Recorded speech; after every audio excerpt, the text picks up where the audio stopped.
Welcome to the High Voltage Light Electric Vehicle channel. I'm sorry that the video updates have been a bit irregular of late. I've got quite a lot going on at home, so the time that I used to do this stuff has been a bit lessened, which is a shame because it's something that I enjoy doing. I meant this, for example, to be for Friday and it's now Sunday. Anyway, this video is a look at some of the e-bike news. And if you like what I do, please give me a thumbs up on the video because that would be amazing.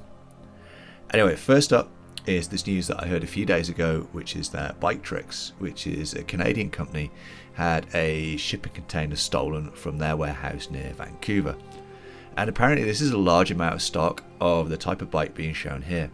And this represents pretty much the stock for the year of their main bike.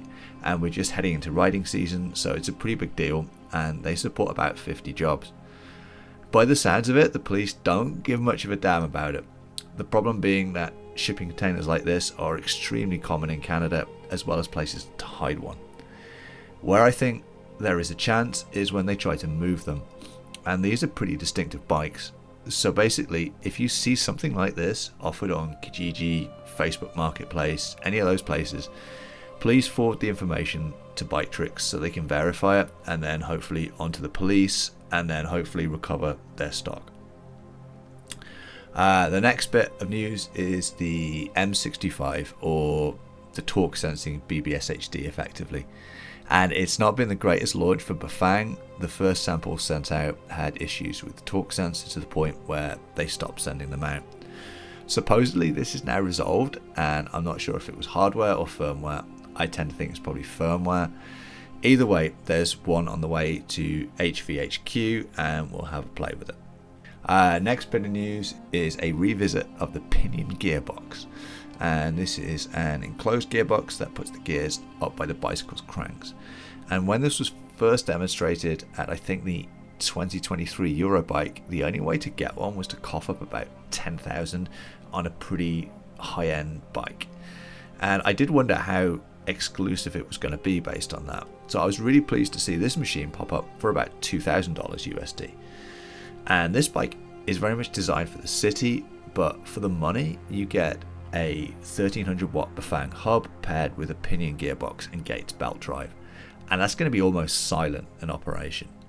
And it's a pretty complete bike as well, with good specs for a pretty amazing price, and I think it's well worth a look if you're trying to commute in the city and suburbs and you want to save a ton of money. It also shows that the Pinion technology can be utilised without breaking the bank. While we're on the subject of value for money, I want to finish off this week with a look at some pre-built e-bikes using CYC's X1 and Photon motors. CYC Motor are known for making DIY conversion motors, but what if you want one of these motors without the DIY part? You can either pay someone, or you could take a look at one of these pre-built bikes from Coast Cycles and Ristretto. So I'm going to take a look at these two bikes and let you know if I think they're going to be worth taking a look at, and if I think they represent value for money. In terms of money, one of these bikes costs $4,000 and the other bike costs $6,000. So let's have a look at the bikes and see if you can guess which one costs what. So we'll start off with the Ristretto.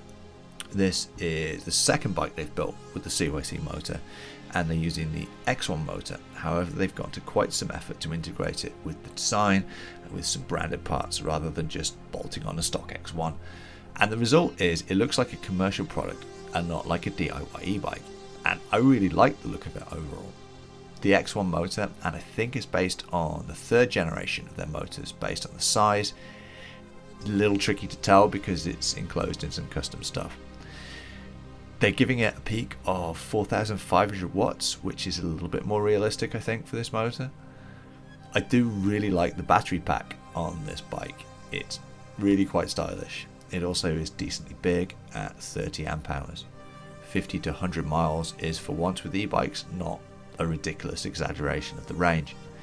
It also has a slot for an Apple AirTag, which is a really nice touch. It shows that the people doing this bike have put a lot of thought into it. And it's not just style, there is function.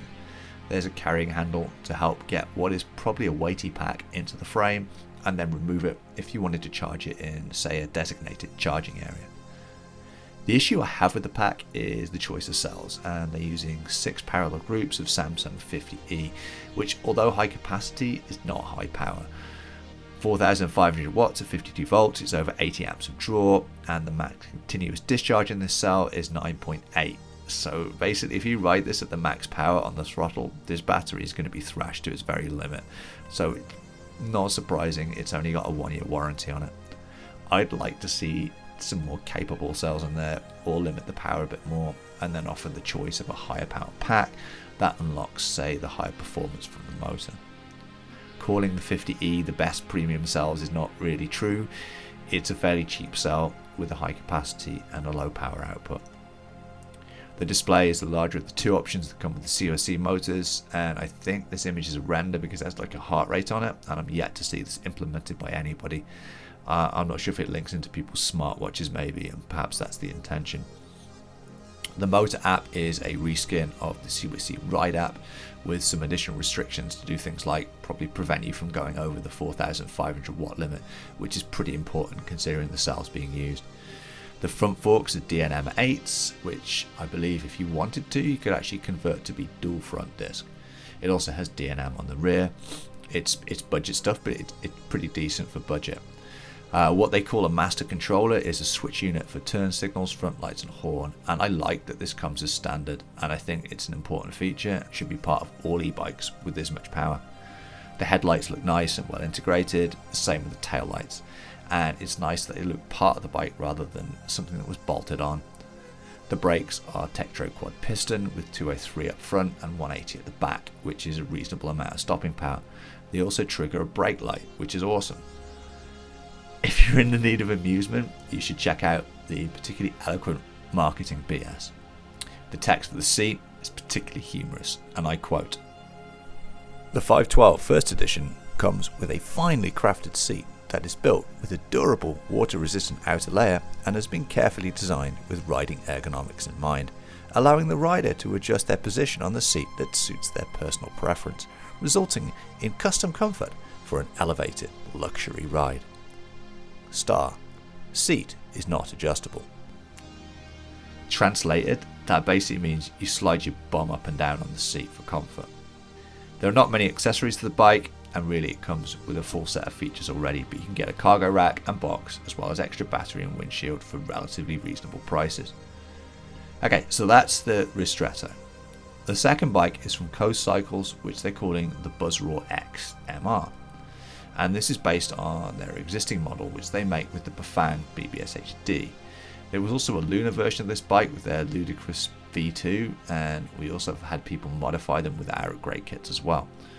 This version is using CYC's Photon motor, and you can get it set up either locked to 250 watts or 750 watts, and top speed is either 25 kph or 32 kph. And it's not a horrible bike to look at, but I don't think it's in the same class in terms of looks as the Ristretto. At 32 kilos, it's a tad lighter than the Ristretto, but the motor on that bike is larger, and you get almost 3 times as much battery. The issue I have with this is the Photon is a pedal assist motor. It has a very good torque sensor, but it doesn't work great with the throttle, which is fine, except this style of seat is not great for pedaling. There's a reason why bike seats ended up how they look, and it's because the ergonomics allow for comfortable pedaling. This seat does not. I've used this style, and I tend to go back to the throttle, which is not really viable with the Photon. The battery is 12 amp hours, which is not particularly big at all considering how much space there actually is to put a battery. It's a pretty standard design Dolphin pack which can be removed to charge.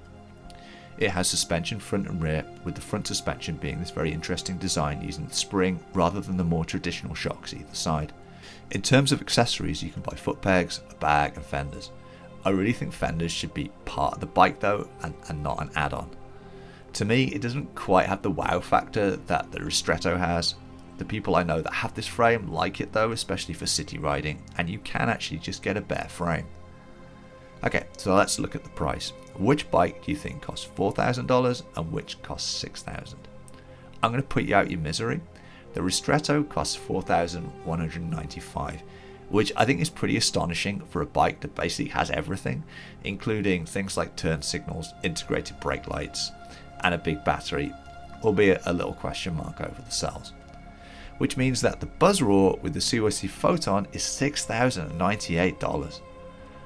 And I'm going to show you how daft this is, because you could buy one of their Buzzraw X bikes with a BBSHD for $4,500 US, as well as a brand new Photon motor for less money than buying their bike with the Photon on it. You could sell the BBSHD and come out at over $1,000 cheaper. I don't understand what they're thinking. It's $1,000 just to install the Photon? That's some epic level price gouging going on there. They're literally, it feels like they're mugging people that don't know better. On top of that, they want over $100 for some mudguards. It kind of blows my mind. Everything on the Ristretto is better. The aluminum frame is nicer. You get turn signals, brake lights. The battery's ergonomic and 3 times the size. It's more powerful. It has effectively the same torque sensor the Buzzraw has, because it also has a CYC motor. It looks better, the suspension is better. I'm pretty sure the tyres are better. It's also $2,000 better in price. I couldn't build a bike for this price, but I could build a way better bike than the Buzzraw for that money. For $4,000, it pretty much smokes everything else out there. So unless it's horrible to ride, I think it's worth a look. The Buzzraw, I think, is extremely overpriced and trying to cash in on the CYC name. Anyway, that's it for this week. Let me know what you all think. Post it in the comments. Huge thanks for watching, and a special thanks to all the channel members. And I'll see you all in the next video. Cheers.